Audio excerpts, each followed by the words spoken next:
Welcome to You, Me, Empathy, a safe place for leading with your heart. Hey, thanks for being here. You, Me, Empathy is the official podcast of the Feely Human Collective, a collaborative mental health community designed to empower each of us to grow our capacity for empathy, vulnerability, and emotional wayfinding. Just a friendly reminder that this podcast is for educational and entertainment purposes only and is not a substitute for medical advice, diagnosis, or treatment. No one is just a silly boy with a feely heart. You can support the show by leaving a review in Apple Podcasts, following us on social media at Yumi Empathy and Feely Human, and joining the Feely Human Collective community at feelyhuman.co. And now your host, Known Wells. Hello, Feely Humans. Welcome to another episode of You, Me, Empathy. My name is Known Wells. This is episode 149 on feeling like our feelings are just too much sometimes, with my guest, Tim Manley. Tim is the co-creator, star, director, writer of the Emmy-nominated web series called The Feels. And we talk a lot about feelings today and his show, his wonderful show. Tim, I want to be Tim's friend. Tim, he lives in New York. We live on opposite coasts, but I really felt close to him in this conversation. I really enjoyed the conversation, and I think you will too. In addition to feeling like our feelings are just too much sometimes, we also talk about why it's brave to be a teenager, Tim's silly and weirdo art kid childhood, making sense of bullies, bisexual representation on screen, and as I mentioned, we also talk about The Feels. I think you're going to love it. You're really going to love this conversation. Before we get to it, though, I wanted to remind you to vote. Vote now. And also, please leave a rating and review for You, Me, Empathy in Apple Podcasts. That would be wonderful. It really does help out the show. If you want to look for other ways to support the show, go to feelyhuman.co/support, feelyhuman.co/support. The link to that is also in the show notes. Lots of different ways to support me and the work that I do.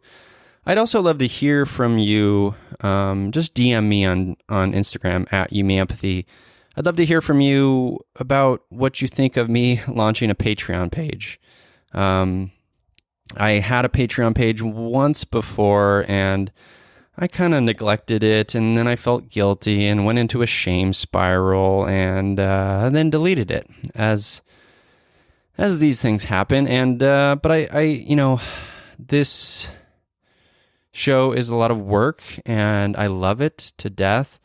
But I also am running Feely Human and doing a new podcast I'll tell you about in a second. But I want to make a way to,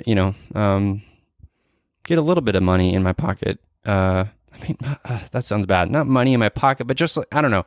I'm trying to navigate the timeless struggle of a creative person putting their thing out into the world and then, monetize it, trying to, get feedback, whatever, build the community of Feely Humans. That's ultimately what I'm trying to do. With COVID and Feely Human, that has been harder, because workshops and stuff. But, I don't know. What are your thoughts on Patreon for You, Me, Empathy? I'm on the fence. Anyways, I'll keep doing the show every Monday because I love it and I love you. Speaking of the other podcasts, as I just mentioned, It's Okay to Feel, my new podcast with Jennifer Lynn, and through NAMI Orange County, the National Alliance of Mental Illness, is out. First 2 episodes are out. Today's episode is with Danae Selkin on why it's okay to feel. Very serendipitous to this episode. Make sure to subscribe to It's Okay to Feel in all the places. That would be wonderful. And enjoy this episode. Thank you for listening. I'm just so proud of you. Enjoy your Monday. Enjoy your week. It's going to be wonderful. And remember that you have this moment, and enjoy this moment you have right now. You are enough. You are loved. You are wonderful. And I love you. And remember, feeling like our feelings are just too much sometimes. Remember that like feelings are valid and wonderful, but they're also guideposts, and they may not be true. So be patient, be kind, be curious, and you'll be great. Okay. Enjoy this episode with my guest, Tim Manley.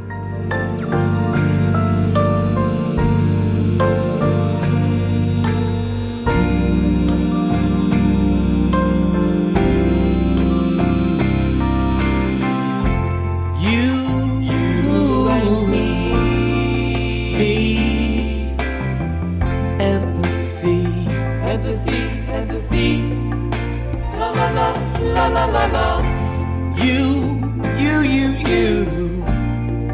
me, empathy, yeah, la la la. Welcome to You, Me, Empathy, the official podcast of the Feely Human Collective. On this show, we explore the struggles, the triumphs, the brights and the darks we face as humans trying to get by on this wondrous and overwhelming pale blue dot. The intent of You, Me, Empathy is to talk openly, without judgment, about our mental health, our neuroses, our shared anxieties and worries, to create a dialogue that is vulnerable and deeply human and empathetic, and to share that dialogue with others to inspire emotional and cognitive collaboration and insight, so we can, hand in hand, break down the stigma that make us feel shame and guilt for struggling, for feeling our feelings, for being feely humans. You, Me, Empathy is a safe, friendly space designed to inspire the beauty in each of us. Today, I am awash in the feeliest of feels because I'm here with writer, actor, director, performer, teacher, and creator of The Feels. It's Tim Manley. Hello, Tim. Hi, how are you? I'm doing well. How are you? I'm Good good. sir? I'm also awash in the feels. Yay. Yeah. I love being awash in the feels. It feels good. It's I don't really have another option. So I think I've tried not to be enough times, and then I just sort of gave up, and now I just try to roll with the waves. Interesting. Yeah, I certainly tried growing up to not be awash in those feelings, and it only hurt me. Yeah. Yeah. Yeah. Do you tell me about some of those times that where you tried to like not be the feely boy that you are? Well, this feels a little bit like a 0 to 60, but it's just what's come to mind. So, okay, here we'll just get right on the highway, I guess. But I think it's funny. I think I was actually pretty comfortable for much of my young life being sort of I think actually I was maybe a little bit more of a weirdo than a straight up emotional person. I think I was just kind of silly and kooky and wore, weird shirts and made silly faces and stuff. But I was kind of comfortable just being someone who maybe like if a friend at school, this is like high school time, was sad, I would like do a silly dance to cheer them up, and I think that was just who I was. And I think maybe I got uncomfortable with it or tried to fight it. Well, maybe there's two different times. It's sort of like, enter maybe just college years. And honestly, it's just like so oppressively sad that's just hard to sit with. And so trying to escape that in different ways. And then sometime after college in my early 20s, when I was sort of trying to sort out and then coming out as bi, I think I had this weird, like, it was only then that I kind of thought like, oh, I have to like be a more masculine person, which would mean being tough, right? Sure. So I think only then was I suddenly like, oh, I can't cry at music and want to like kiss a boy. Like that's just like too many. Like you can choose one, Right. You can't do both. Of course not. Yeah. Over time, I resolved it. Probably you can do both, but I think you can certainly do both. Yeah, they're both allowed. But I think just sort of a general high school, college, and right afterwards, like just trying to figure out what to do with all of it. Yeah. You touched on a couple of things that I find very profound. And the first being, there is this moment, and I wonder if this is part of the equation for you. There's this moment in time, like when you were talking about your high school days, it like transported me back, where you feel like because I was very silly myself, and you feel like very kind of silly and open, and like the voices around you, or the perspectives around you, or the perhaps like judgments, you're kind of oblivious to it. And then you get to a certain point, like there's just certain crossover, whether it's college or later in high school, where you're like, wait a second, there are these cultural pressures that exist in the world, and I need to start sort of bringing those into the equation of who I am. But there is that moment. Like, I think I had that moment where like I was always certainly like you in a lot of ways, like very silly, loved musicals, like all of that, and dancing and all of that. And you get to a certain point, you were like, oh, people are watching, and I have to be sort of self-conscious. And it's like, it feels almost like a switch, That's funny. Yeah. Can you place when you think that happened? Yeah. Or why? Yeah. It must have been probably middle of high school, like going into high school, junior high and high school. My freshman year of high school, I was still very much kind of in my own world. I was like hacky sack. Remember that? Hacky sack and smoking weed, and not making the soccer team because my grades were so bad. But I didn't care because I was like skateboarding and doing my own thing, and going to punk rock shows, and it felt like I was creating my own world. And then I got on the soccer team, and then that sort of brought with it probably some more structure, and certainly pressure to be a certain way. And then I think I started to shut down a bit more, become certainly a lot shyer than I was going into high school. That's really interesting. Do you relate to that? Well, it's funny because I hadn't really thought of these things in the way that you describe until now. And then I started thinking, okay, well, maybe I could see like, maybe once I left high school and went to college, it sort of hit me because I sort of left the little world that I'd known. And maybe in high school, I could just sort of identify as like, well, I am the weird art kid, who has floppy hair and who, draws on his shoes. Right. And you sort of fit in this little cutout.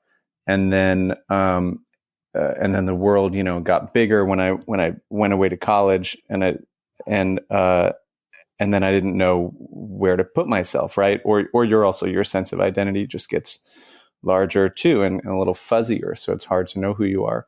But it's interesting because your story takes place within still where you grew up, but it's just that you moved to a slightly different kind of little social bubble or something like that.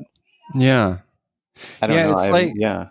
It's interesting. It's like, it's almost like fuzzy. It was a good word, because it's like you're like in like almost like the baby pool, right? And you feel very like, oh, this is controllable. Like I know the parameters of this pool. I know it very well. It feels safe. It feels comfortable, right? And then maybe you jump into like a bigger pool, and you don't know what's in the deep end.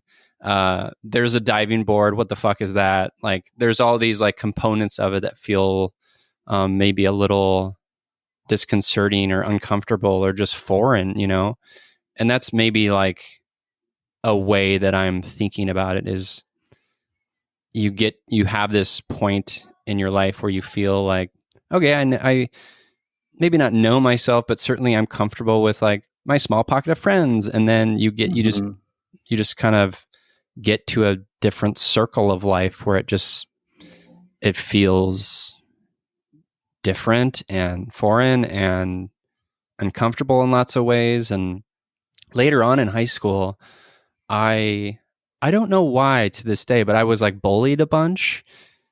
And like I wasn't very popular, but I was, I was on the soccer team. I played soccer and I Sure, yeah. loved soccer. So I felt like I had a group there, but I think it was, and I wonder if you can relate to this. I think it was because I stood out, because I was this shy, maybe outwardly sensitive, at times, like sometimes openly silly and absurd, amongst my small group of friends. And maybe that became a source of just frustration or anger for this one particular kid who, Oh no. I have to say, Tim, I feel terrible saying this. He died shortly after graduating of like a drug overdose or something. Oh God.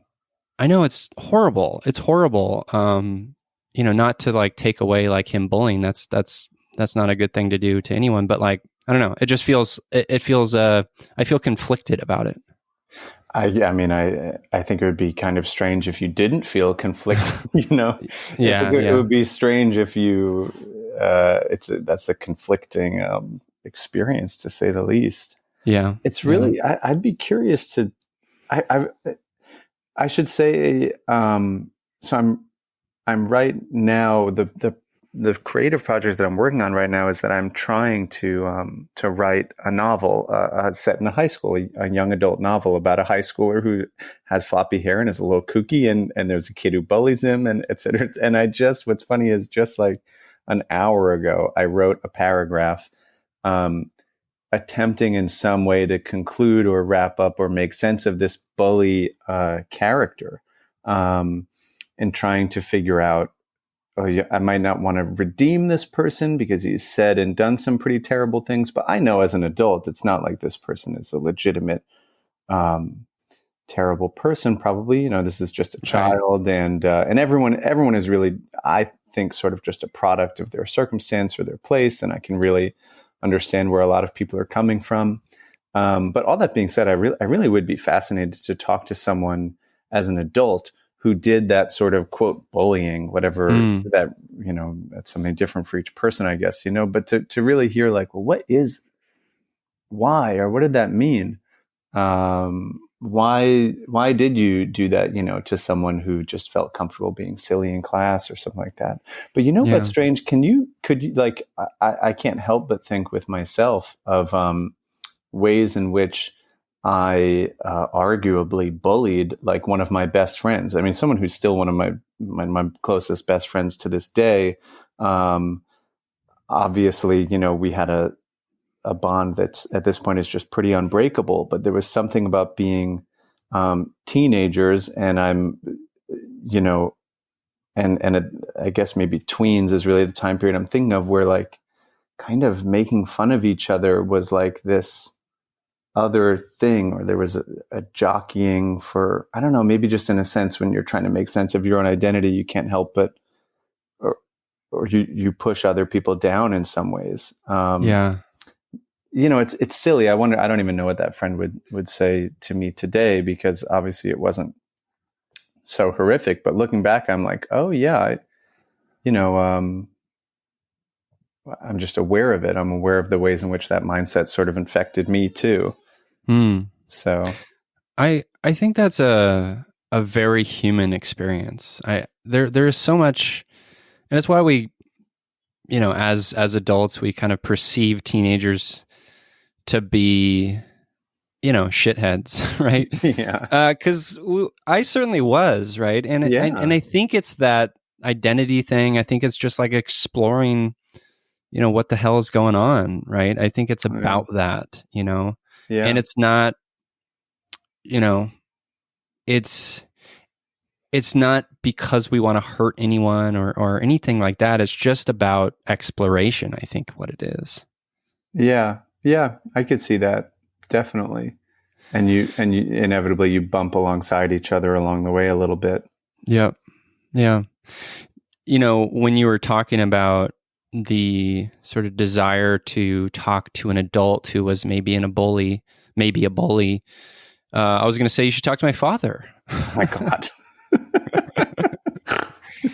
I mean, I don't know. I honestly don't know if he was a bully as a kid, but he was certainly a bully to me. Oh gosh. And, my sort of, being, almost 40 and going to therapy and sort of unpacking that stuff, it's, I kind of perceive it as this, insecurity. He was deeply arrogant, insecurity, feeling out of control. I think for me in particular, as being, sensitive and feely, like, and me not, at a certain point, sort of like not giving him that love because I was sort of shut down because of his, violence and the way he Sure. interacted with people. Yeah. That sort of, that was too much for him, I think, in a lot of ways. And so there was a lot of like overreacting and that kind of thing.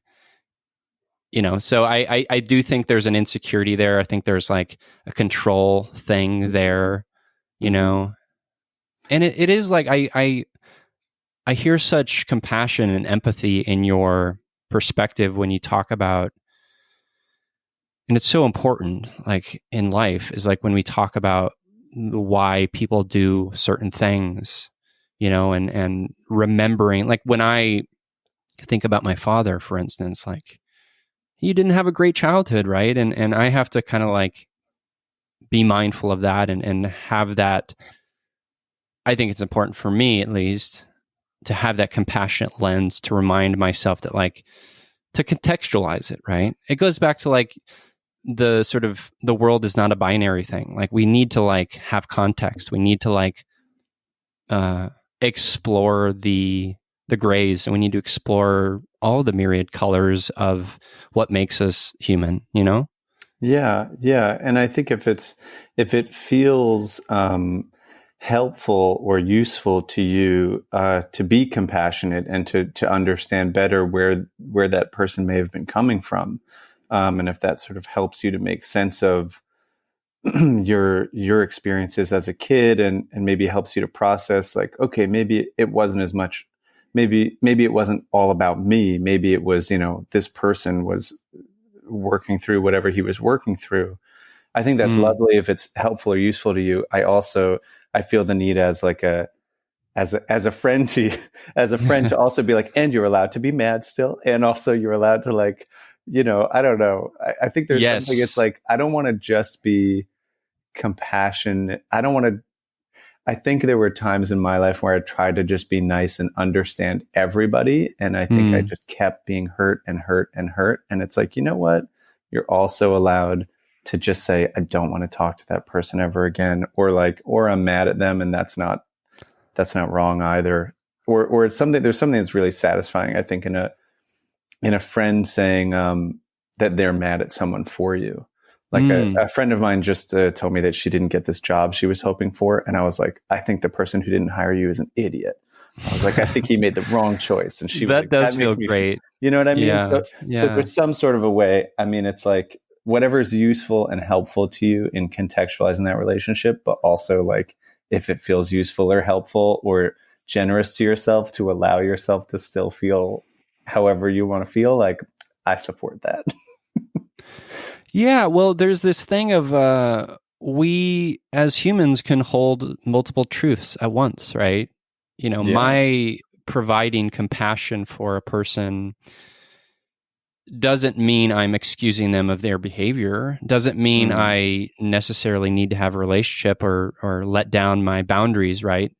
I can hold two truths. Like I think that's such an important part of human connection and relationships, and certainly mental health, is like being mindful of the and, right? Like we have to, like, we can have this thing and we can have this thing, Yeah.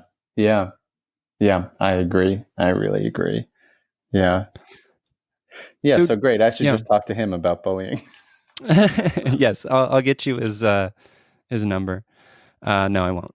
I don't even think I know it. Oh, no. Yeah. So tell me a little bit about your childhood and like what that was like growing up. Where'd you grow up? I grew up on pretty much on Long Island, kind of just in the middle. Sometimes I say I'm from Long Island and people say North or South Shore or something. And it always confused me for a while. And I'm just sort of like, I don't know, the middle where there's like movie theaters and the mall, like it's somewhere over there, maybe like an hour and a half east of New York City. So it's sort of somewhere you could go to a Broadway show with your aunt one day. Gotcha. But you're pretty deep in what it feels very relevant to me now. I recognize is a Trump voting area. So I don't think I was quite aware of that as a kid, but obviously now I am. But I'm I don't know. I'm the youngest of three boys, so I have two older brothers, which was obviously my whole childhood. You're always, the littlest brother. I think it took a while till I was comfortable sitting in the passenger seat of someone's car. I was like, no, I sit in the back seat. I think for a long time, all my friends were always like a year older than me or something. I was always like everyone's little brother, Yeah. And I was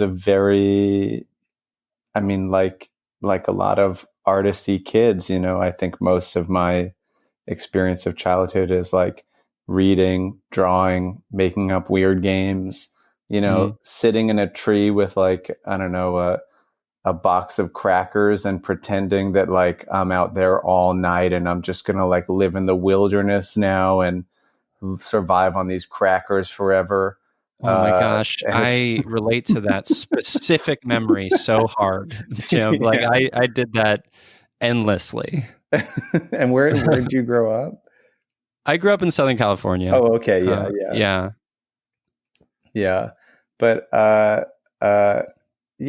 sitting in the tree with those crackers. And, I think, reading, writing, drawing, always straight through till college or something was just my sustenance. And I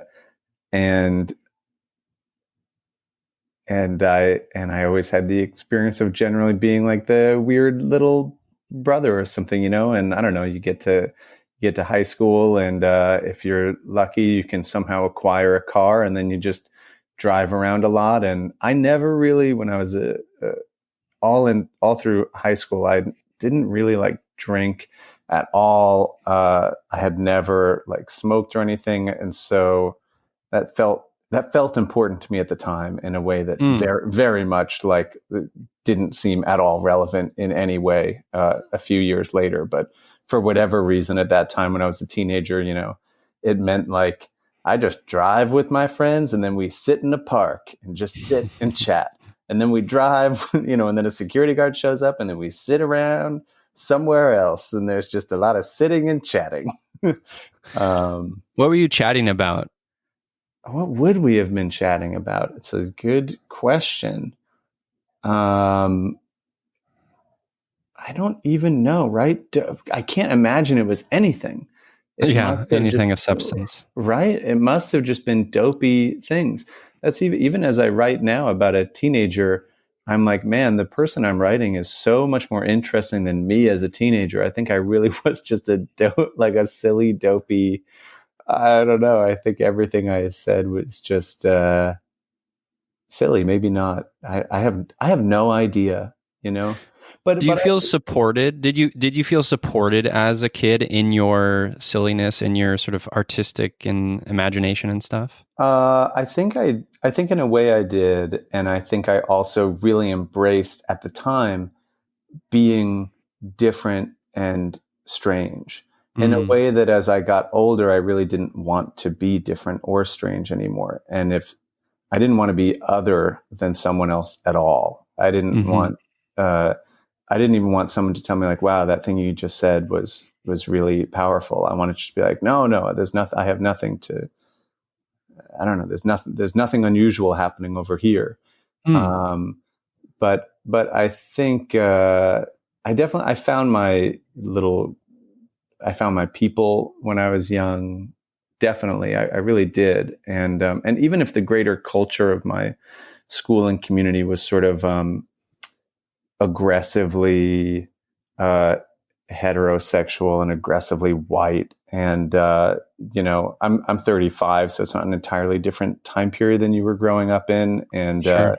I remember, like, in high school, some kids at my school were trying to put together something to the extent of like an LGBTQ club, and the principal wouldn't allow it because he said it was, quote, too controversial, which is Wow. like hilarious looking back. Like, okay, wow, like that was, the place where everyone was at.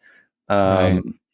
And but I think even within that, uh, whatever, within that culture, I found my people, and I think to some extent I found a way of being that kind of worked within that world. Like, I think I was sort of like a palatably odd teenager. I was, I think I was, I could be totally wrong. I'd be curious what someone in my high school would say, but I think I was sort of known by, uh, at least a good amount of people. Like, I would like give a very silly speech and become like the vice president or something, and then people in the hall would like say something to me about how it was great. Like, that word popular is so weird, especially in but it's something that I think a lot of teenagers use, or at least did way back then. Yeah. And I certainly would not have used that word to describe myself. But I was like a kid who like hosted the pep rally, or like I did stand-up comedy, which is very strange for a teenager. Wow. I did stand up at like the talent show, or like at the comedy club behind the McDonald's across the street from the airport. Like, I'd be like like a 17-year-old who showed up and like didn't drink and just told stories about like getting beat up, and like I think I had like a whole routine about gummy bear birth control. Like, I don't know, it was just super weird. But I say all that, I guess, because I think I sort of fit into some sort of character that worked. You know what I mean? Where Yeah. it was allowed for me to be this little weirdo. And certainly there were people in the high school who didn't like me and said, homophobic or offensive things the way that guys do, or young people do. And I'm sure at the time I was very bothered by it, but at this point, I don't really care, obviously. But yeah, I don't even know if any of that really makes sense, but something like that. It does. What I find fascinated about it is like what seems to be, like when I hear you tell that story and share that experience, a sense of confidence in that, whether that was a character, whether that was an identity you felt safe in. Like, that's like thinking about like myself in that time. Like, I felt,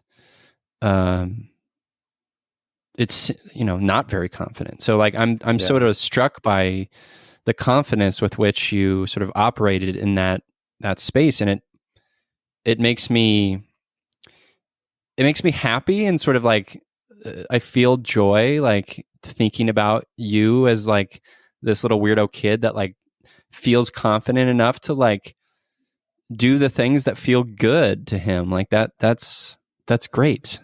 I mean, it's really strange, because I think on the other hand, I also would have probably been awake very late at night in my bedroom, like playing Sonic Youth really loud and sort of like banging my head on the ground, like quite literally. You know what I mean? So there was like and I probably some angst. Yeah, a little bit. And I probably at the time wouldn't have identified myself as confident. I think it's looking back as an adult that I recognize myself in a kinder way than I probably would have seen myself at the time, and probably really that I envy a little bit now. Right? I think a lot of teenagers, even if maybe you didn't quite identify as such, I think it's just really brave to be a teenager, period.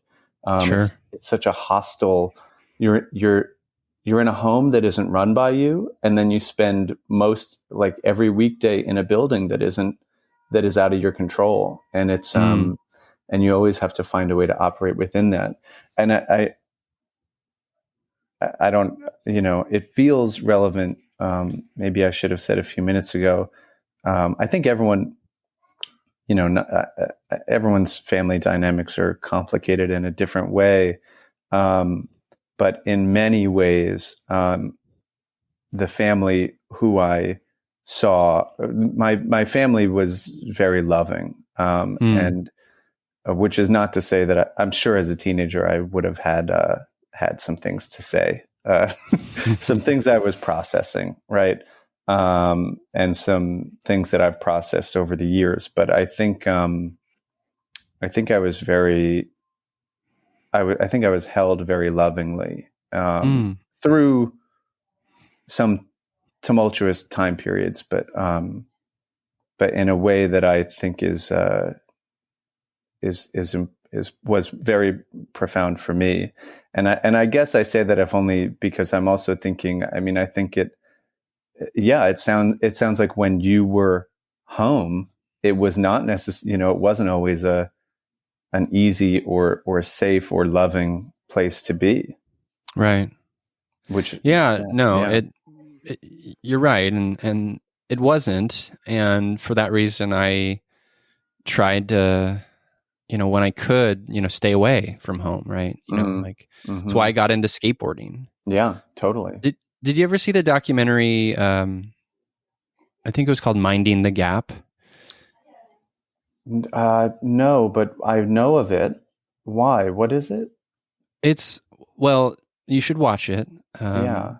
It's about these kids who grew up in South Side of Chicago, have rough sort of homes and sort of found themselves and connection and their own personal growth through just going skateboarding. And I related so deeply to that story, in a lot of ways. But yeah, I mean, it like, so where I was like curious about for you, Tim, is like where I didn't feel maybe supportive or safe at times. I'm wondering for you, like, what did that love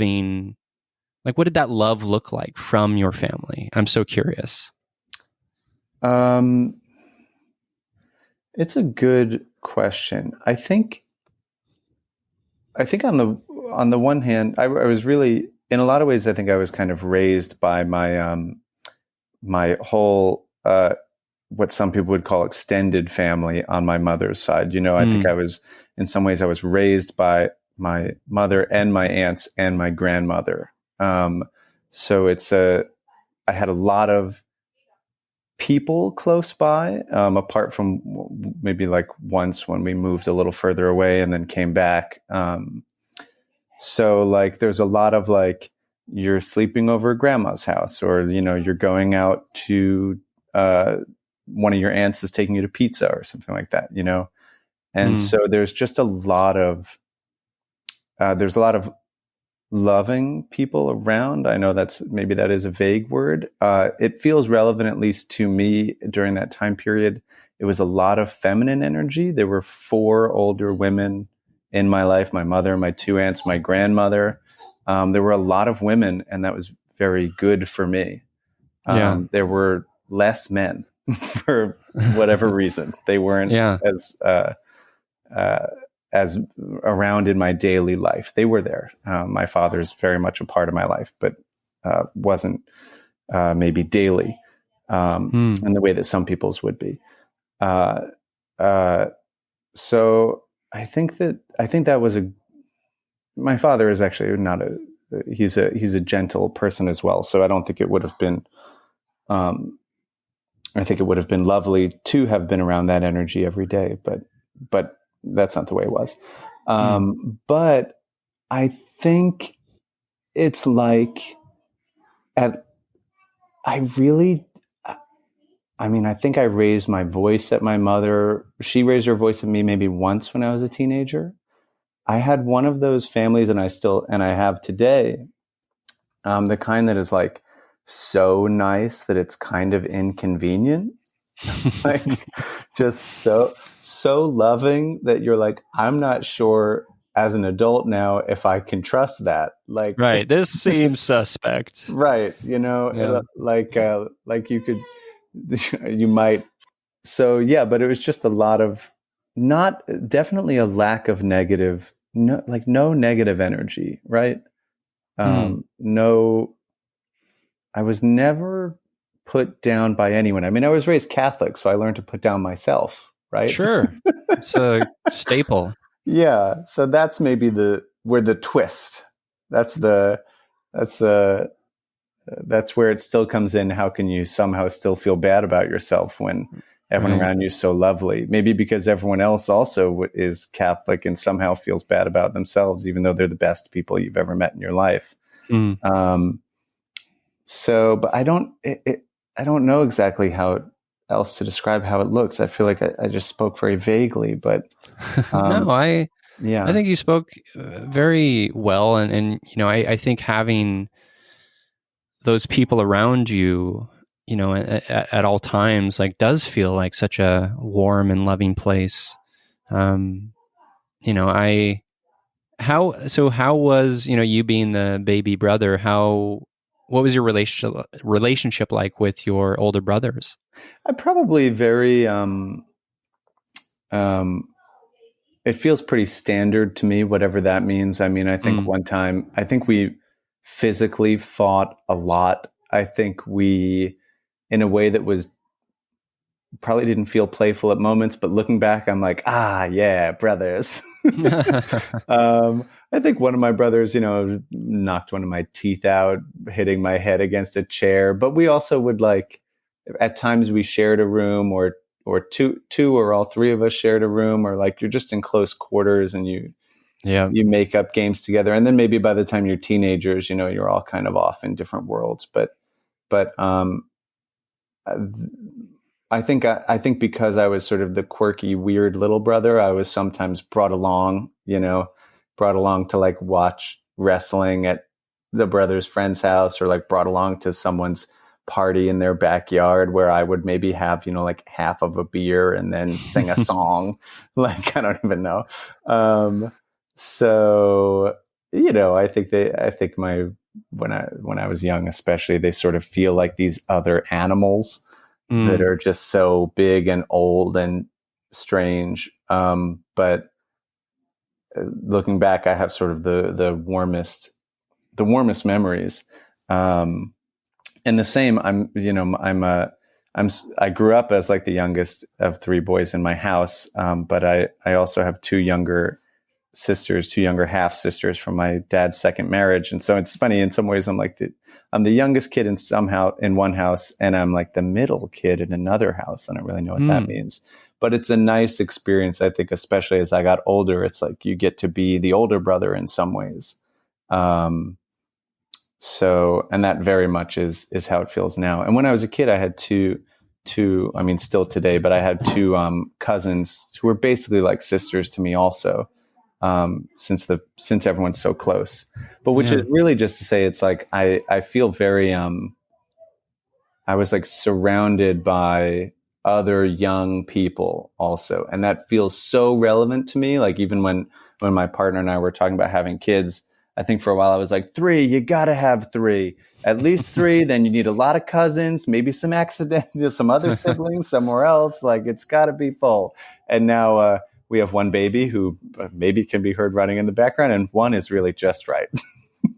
For this one bedroom apartment in New York City, one is perfect. One seems right. Yeah. Yeah. I love that. Do you have siblings or? I do. Yeah. I'm in the middle. I have an older sister and 2 younger brothers. And it's, I think we got along fine, but yeah, there was certainly a lot of like looking back, like the things that brothers do to each other, right? Like bats to faces and darts and skulls, which happen, like things like that. Dart classic. in the leg was in our house. A dart. There you go. Leg. Yep. Yeah. You got to have a dart. I mean, it's just like that is the violence of childhood, I think, in a lot of ways. Yeah. Like, because I, like you know, going back to the kid who's in the tree with the box of crackers, I was like, I want to be I want to be the kid in Where the Red Fern Grows. You know, I want to Yeah. like be on my own in the woods. Like, I want to be Calvin and Hobbes, you know, like I want to just be off. And like the imagination of that was like always so appealing.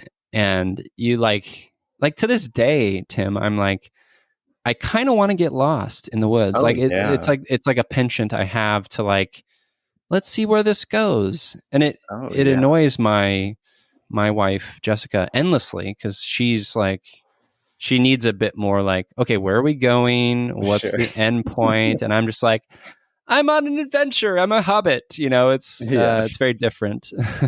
Yeah. It gets different. It gets different as you get older. But if there's a place to find, if there's a way to satisfy that instinct, it can be very pleasing. Hmm, In it my is.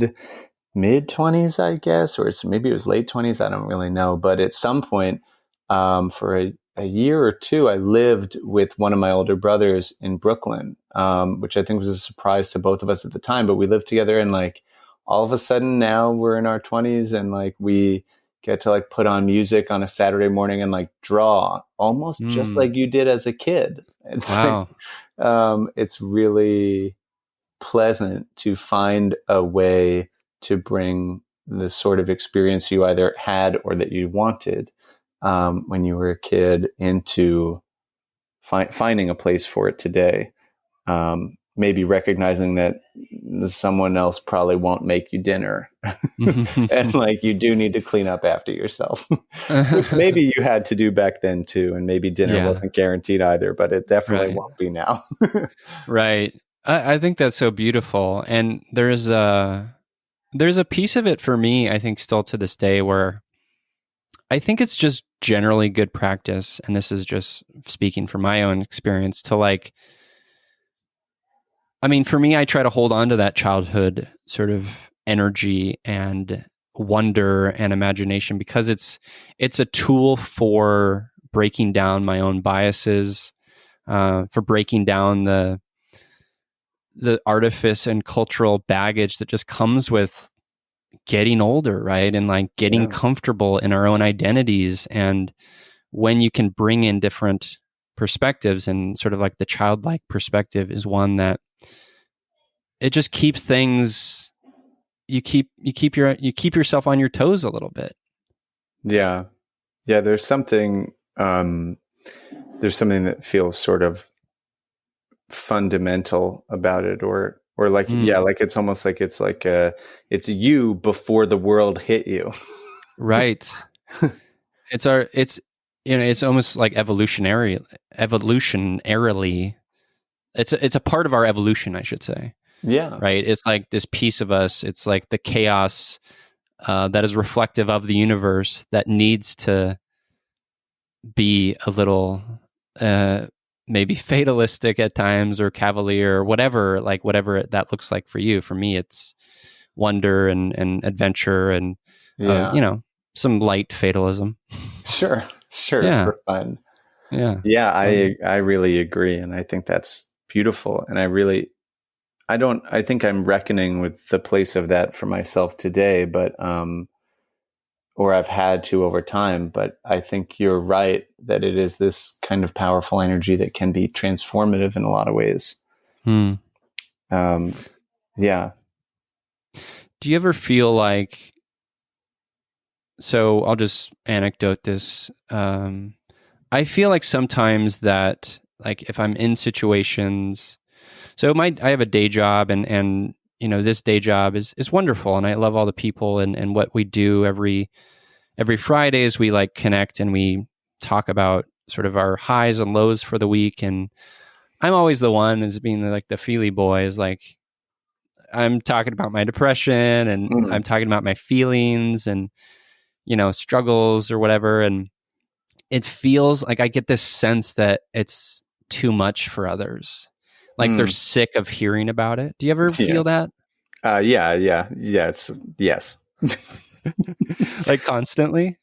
I think for better or worse, I will often just sort of pre-censor myself and won't Mm. even say or share certain things, right? Because I'll be like, well, obviously no one would care about blank, right? Mm. Um, or well, obviously that'll be too much for people. So better for you to just ask a question and sort of smile and nod.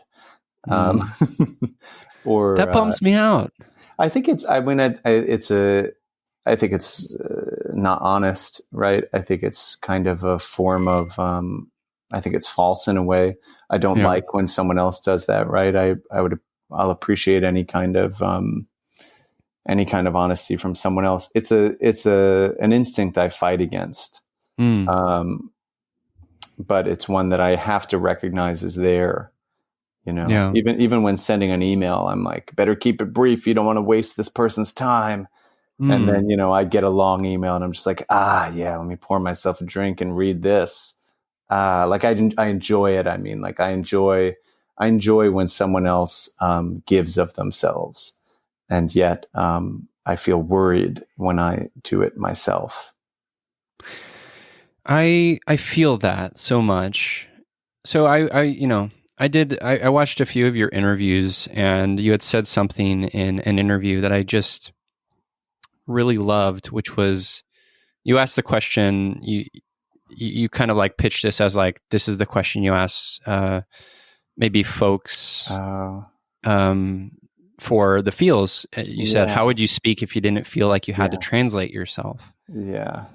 And I that sort of fills my heart, and it also breaks my heart at the same time, because it's,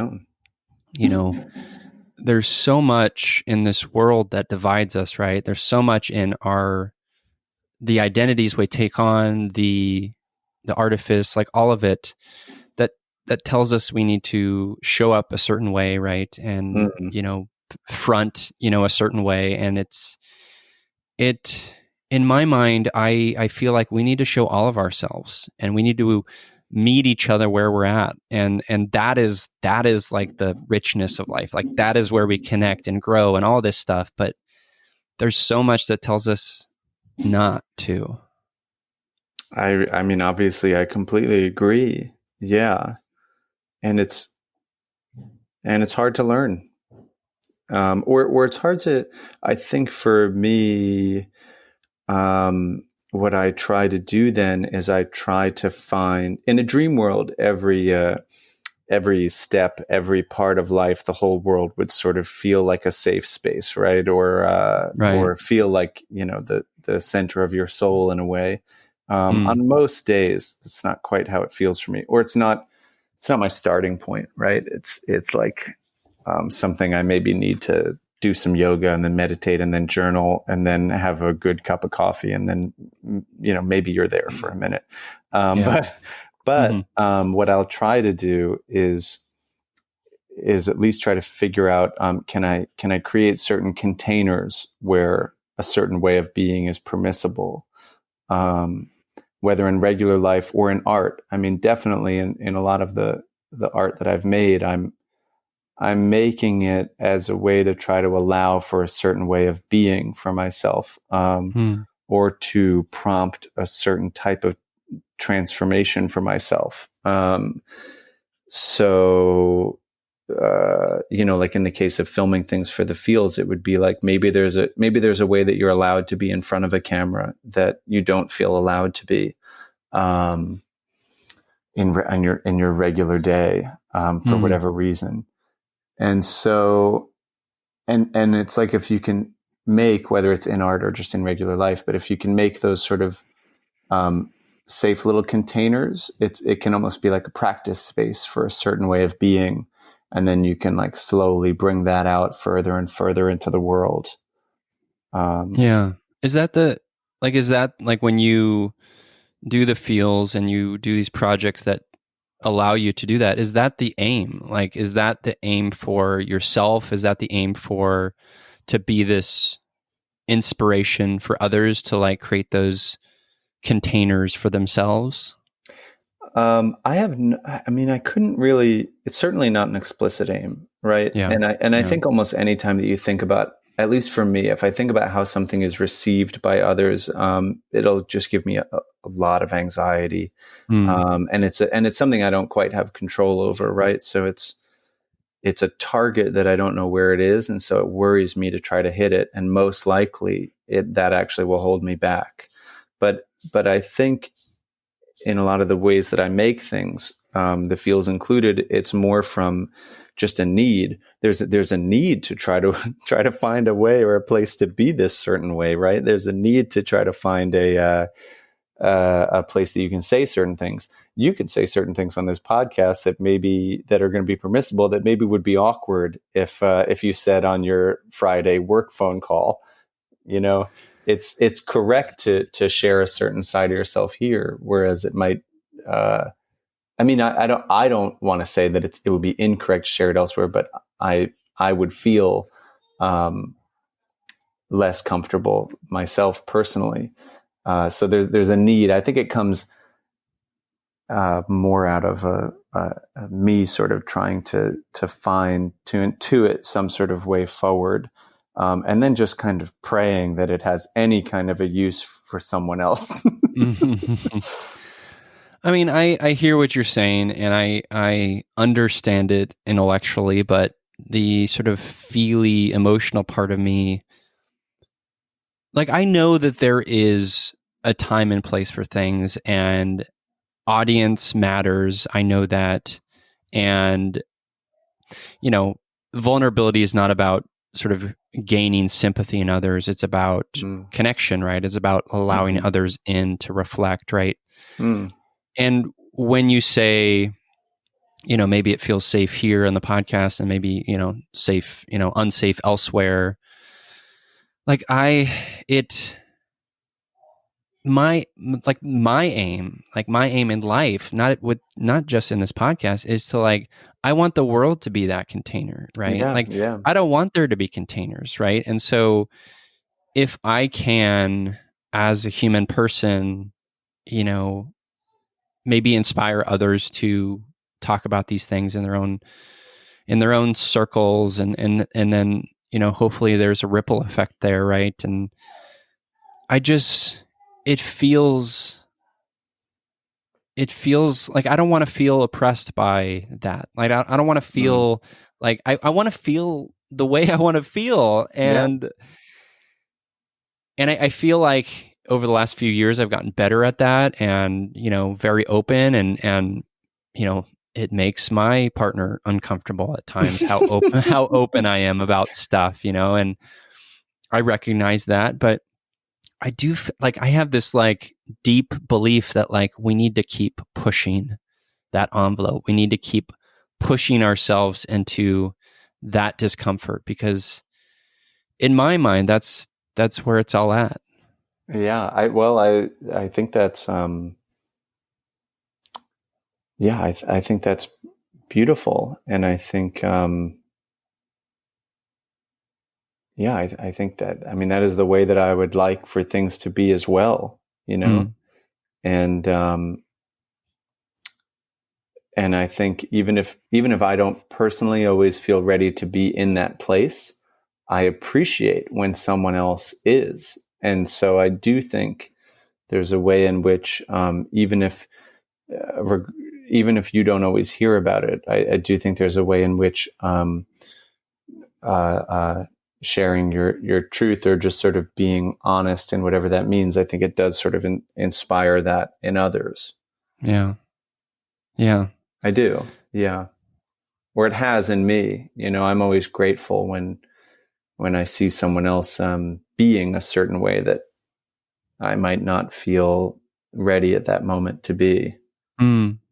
Yeah, same. Yeah. Same. Yeah. Yeah. Let's talk a little bit about the feels, which, for the listeners who are listening to this and don't know about the feels, look it up. It's wonderful, and you can find it on YouTube and elsewhere. And what I'm struck by the stories that you tell on the feels is the empathy in it. Like, obviously I'm like always coming from a place of empathy, but like there is an immense empathy working in that show. And I wonder for you, like, how aware of that were you in that process of this sort of empathy component?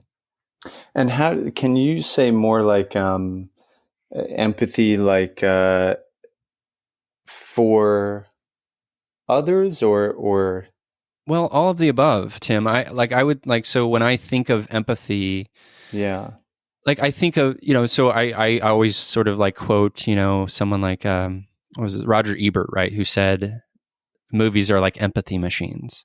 mm, And I would sort of say the same of stories, right? As storytelling and empathy, I think, go hand in hand. When I'm like reading those stories of Jack London or the kid and Where the Red Fern Grows, I'm mm, putting myself in their shoes. I'm relating to that person. There's a great sort of empathy exchange there. And when I see mm, the feels and those stories and the beautiful range of human experience and identities, right, explored, um, like it's deeply empathetic to me. I am, as a person who's viewing that, like looking through the lens of different perspectives, right? I'm like yeah, seeing how others live, and there's like a deep, I think, empathy opportunity and access there when we can be, well, certainly be open and emotional, right? Which the feels is often doing, but also sharing so many different perspectives and allowing others to be challenged by those, to be moved by those perspectives, to be mm, a growth point for those people, right? yeah. It feels very relevant to me that we make the show. It's co-created. It's me and my friend Najee, and Najee is the other director, and he is I think basically 100% behind the camera. So he's the he's the eye through which you're seen when you Mm. are sitting in front of that camera, and it feels especially relevant to me because it's can you hear this I in the background? can. Yeah, It's lovely. I it's mean, very who doesn't nice. want a baby in the background? This is my life. It's I very love it. nice. Yeah. But he his eye is, for lack of a better word, loving and caring, and you feel sort of allowed to be a certain way when seen by this person, right? Mm. If I'm seen by myself, it's a dangerous place to be. I'm going to try not to just look at myself. To be honest, we're going to get through a day faster if I just don't look. Mm. But if I'm seen by him, and if I'm seen by so many of the wonderful people in my life who I've been lucky enough to know, it's a much kinder eye than my own, and I think that's really relevant in a medium like filmmaking, where there is this, you never see him, the viewer, but we very much saw him when we were sitting there, Right. and it lets you be a certain way, and especially on the very first day. That show in particular really changed from when we first started filming the first day, what became the first season, to more recently what became our third season. And on that first day, it really was just sort of like playing around with a friend. We didn't really even know where it would end up. We certainly didn't think we'd have a whole season or that we'd be doing it several years from now. Um, it was just us in my apartment, and we filmed something on that first day that ended up being the last episode of that first season, and it basically is just the character who I play, who is some sort of alternate version of myself in a certain way. The only idea that I had, that I told Najee, is I was like, I'm going to I'll get off the phone, I guess, with my mom. And then I'm just going to sit there silently, and you just Mm. film that, for a minute or so. And so it was our first day of filming. We didn't really know what to expect. And so he says he's recording. And I end this phone call and I just sit there for a while. then maybe at a certain point he says cut, or I get up. I don't even really remember.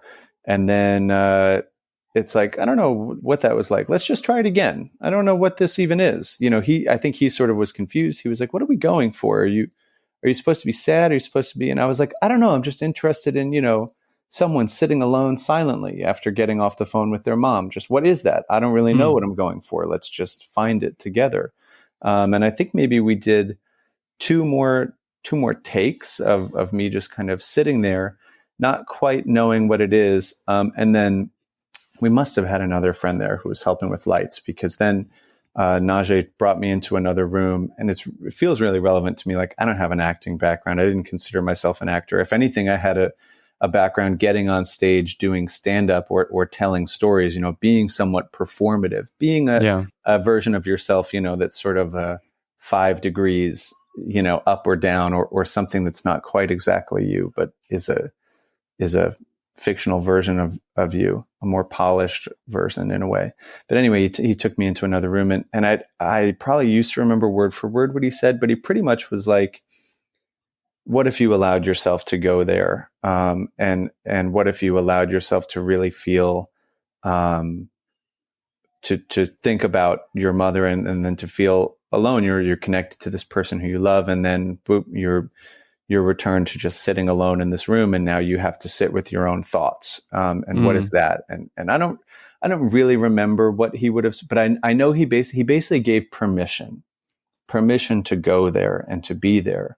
And then we shot that next take, and it's what we used. And I think maybe I sat there silently for like 3 or 4 minutes. I don't really remember.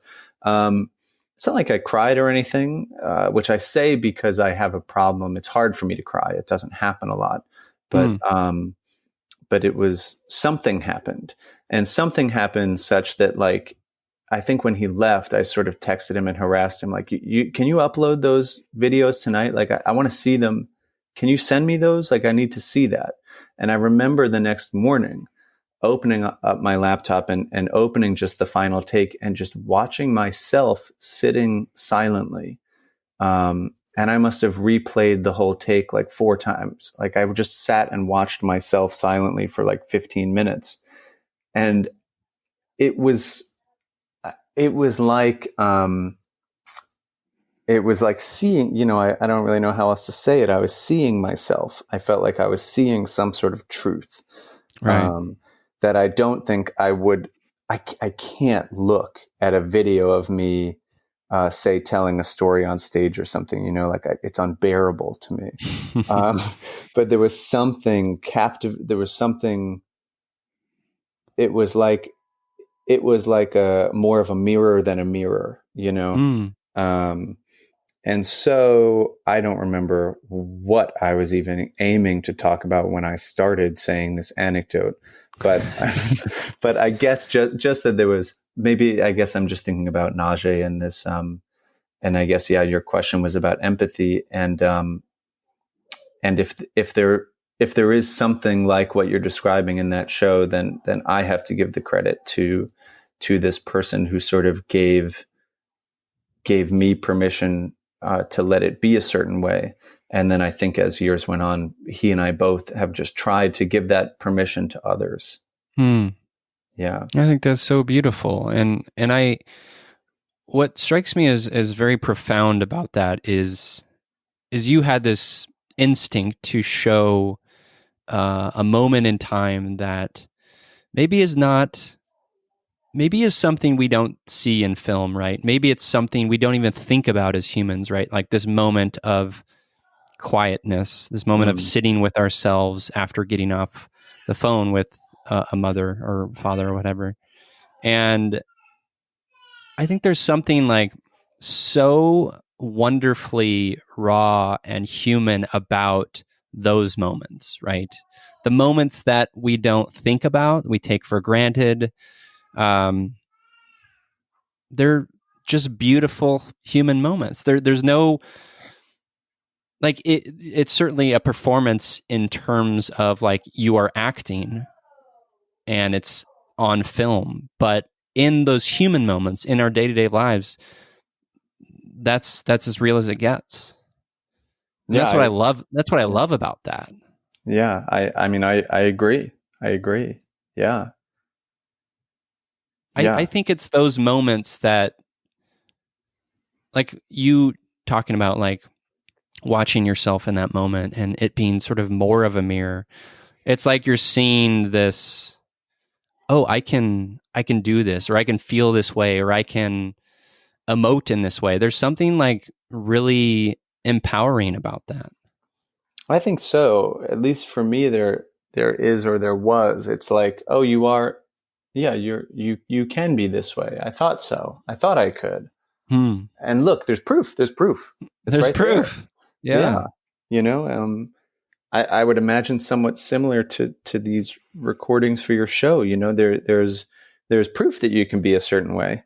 You can't deny it. There's evidence, you know. And I think, at least with me, to sort of talk back to, or try to navigate the more negative voice inside of me, I've had to sort of come with receipts, so to speak. I've had to sort of present that other voice with evidence.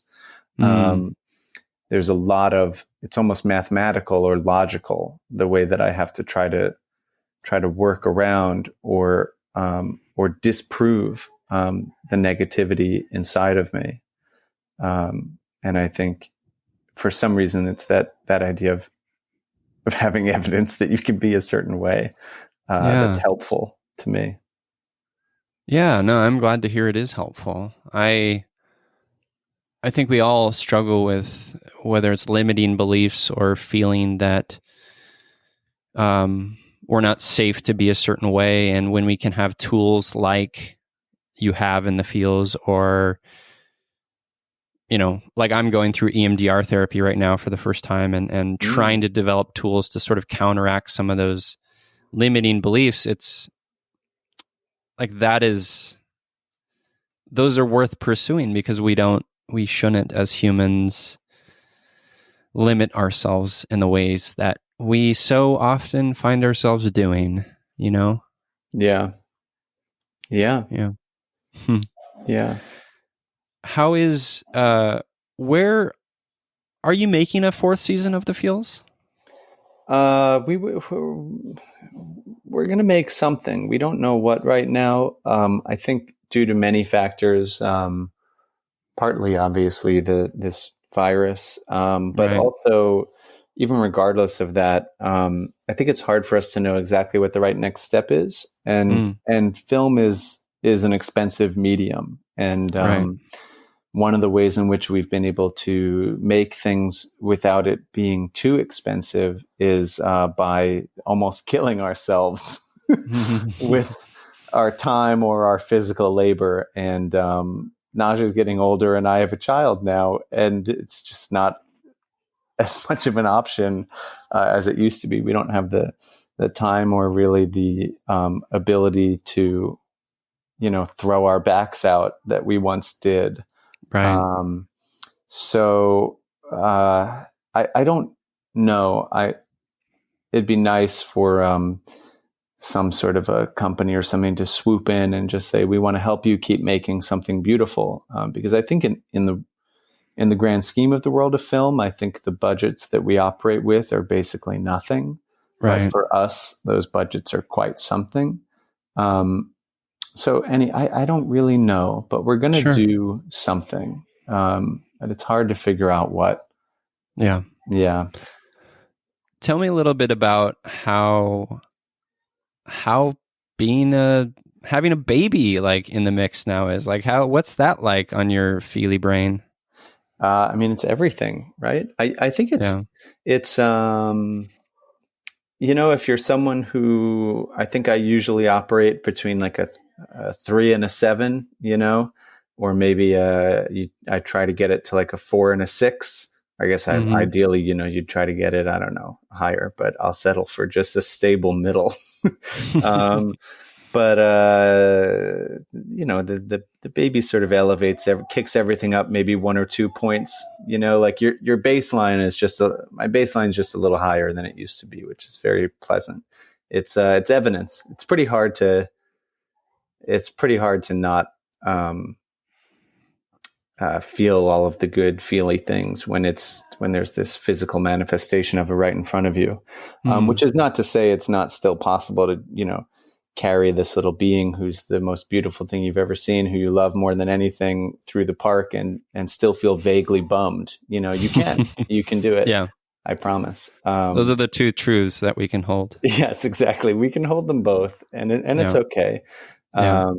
But there's a lot of ways that it has has changed my brain around, and just one that I guess there are two things. I sort of had already worked with this truth a lot in the past few years, but one thing that's interesting is that it really, really, really puts you on a schedule. There's a schedule of sleep, and there's a schedule of meals, and there's a schedule of your life, such that if you're someone who can get sort of lost in your emotions and they take your day in different directions, it's really just not an option right now, which I find actually quite useful. And I found very useful about being, I was a high school teacher in my early 20s, and it was helpful to me to have a place to be and a way I had to be every morning and every weekday. It was sort of like a good, I don't know, it just sort of, forced me to shower and and at least look like an adult. Right, so that's right. interesting about the getting put on a schedule. I find that's largely a positive thing. And but also one thing I'm thinking a lot about right now is like, this little person is so perfect, so perfect, and you really do love them unconditionally, and it makes me have to deal with the fact that when I was a baby, I also was a perfect baby. And that everyone ever was a perfect little baby. I don't really know what to conclude from that, but it certainly feels like now there's a way in which I think I can sort of recognize some sort of an element of the baby or element of the sacred or something that is in everyone. Certainly hard to see in certain adults, especially right now, to say the least. Yeah. But that's something that is kind of working on me right now. Yeah. I think that's so beautiful. I think maybe a cynical mind could say like, there are these beings that come into the world as babies, right? And they're beautiful and perfect. And then they start to grow, and parents, make them not so perfect, or their experiences, and then they become all these things. But I think that you're right. I think the truth of the matter is like we have this sacredness in each of us, and that's like the beauty of humanity and what we can be and what we can do and what we can do with these gifts that we acquire and hone over time. And I don't know.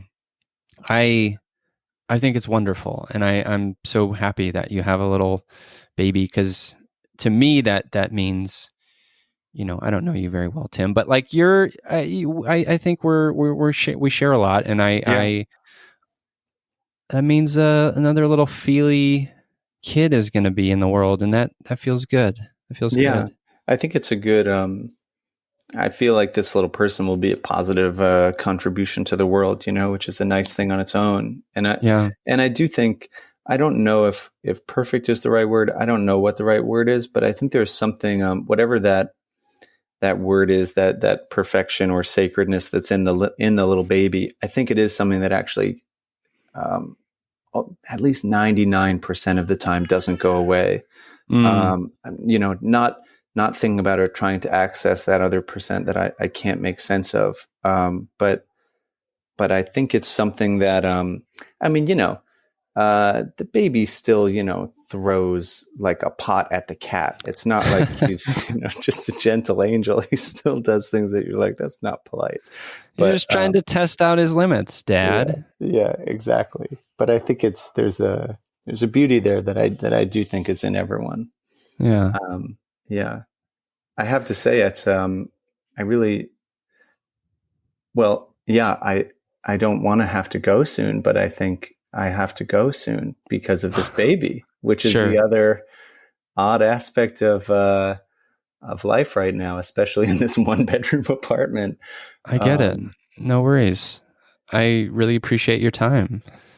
Y- but you were, I don't want, but what were you gonna say? Or, of course, no, I just don't want to ever go. Well, we can maybe do a part 2 sometime, Yeah. Um, I was just going to ask about the book, but because I'm so curious about that, and I'm a huge, I have a degree in literature, so I'm a big book nerd myself, and very curious about that. But we can let's do that in round 2 when you come back on the show. That would be nice. I feel like under normal circumstances, I would just want to sit and talk forever, and I wish that were the case. Yeah, I don't know, but I would Yeah, love to no, talk forever. I'd love, and you know what? I'd love in the future to be in a place where I can say anything that makes sense about this book. I hope I'm still talking about it in the future. Is I right. hope so too. I hope so too. I hope so too. Well, we always kind of wrap up the show, Tim, talking about our empathy heroes. So, Mm. someone in our lives who's deeply empathetic, or even a character we love from like a story. I'll go first to give you a moment to think on that. Thank you. Yeah, my empathy hero this week is this wonderful person named Kaylin who reached out to me via email. I think it was last week, and it's the type of email where you were mentioning earlier where you sometimes kind of like censor yourself in your emails, right? And you're like, oh, I have to be a certain way, but like Kaylin did not. She bore her soul and opened up, and they're the type of emails that remind me of why I'm here and why I'm doing this podcast and why I'm doing all the things in the world that I'm doing. And it just made me feel seen and validated and loved. And I just wanted to give a shout out to Kaylin, who is just such a deep well of feeling. And so, Kaylin, if you're listening, thank you for that wonderful email. It just really made my day. And it's just, you're a beautiful empathy hero. So thank you. That is so beautiful. Yeah. That's so nice. Maybe mine is also something related to emails, sort of an email. Is I'm thinking of my friend Jen Lee. She's reading a draft of what I'm writing right now. She's reading a draft of this novel, which any writer would know is just a profound gift of generosity because it's a mess what I'm writing, but I'm someone's ringing my doorbell now. Okay. So she's reading a draft of this right now, and it means that almost every night I get an email from Google Docs telling me that there are new comments on this draft, and the comments are always just so loving and so positive. And sometimes you want a reader who's going to tear what you're writing to shreds, right? Sure. There's a place for that. Right. And I think I thought that's the place where I was. And it turns out that every night just getting an email where someone just highlights various sentences you've written and tells you they're beautiful and that they're very moved by them, it really feels good, and it's very kind, and it's really just like a whole lot of affirmation that I just really appreciate. And it's a very loving, it's a loving way of reading, and and it feels like being seen by somebody, right? Someone seeing the best of what you're trying for, what you're trying to do. And it's really generous. Amazing. Jen the Generous. Yeah. Jen the Generous. I love it. Yeah. I love it. Yeah. It's beautiful. Yeah. Well, Tim, where can the Feely humans out there, connect with you and learn more about the work you're doing and, all of that stuff? Yeah, I'm trying to be online more. I'm a little bit of someone who isolates, but I'm trying not to. And I'm on Tim, me, is on Twitter I think I'm at Tim Manley, and on Instagram as Tim Manley. And the Feels is on both of those as some variation of Feels Show or The Feels Show. And yeah, and that's where I am. And Cool. wow, I really, really enjoy this conversation. I think especially because, I don't know about you, but there are so few people who I see and talk to right now in my life. Yeah, indeed. So Yeah. it just feels really, really nice to talk for a while. And I really appreciate the questions and everything that you shared and the whole space that you create. I really appreciate it. I really appreciate you, Tim. I thank you for coming on and sharing your heart, and we'll do this again soon.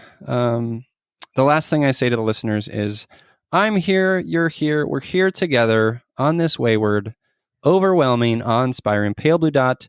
We have each other. It's you, me, empathy.